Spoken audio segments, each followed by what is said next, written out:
आज अपने डिजिटल आलात बंद करके अपने इर्द गिर्द इंसानों को सुनिए। डिजिटल आलात यानी मोबाइल फ़ोन, लैपटॉप, टैब्स, ये इस किस्म के आलात हैं जिन्होंने हमारी ज़िंदगी पर बल्कि हमारे ऊपर काबू कर लिया है। और आज हाल ये है कि हम इनके बगैर चंद लम्हे गुजारना मुश्किल समझते हैं।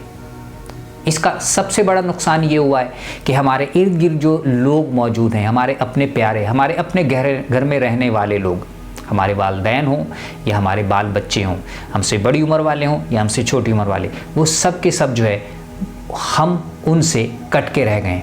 और उनका भी ये हाल है कि उन्हें हमारे बारे में पता नहीं।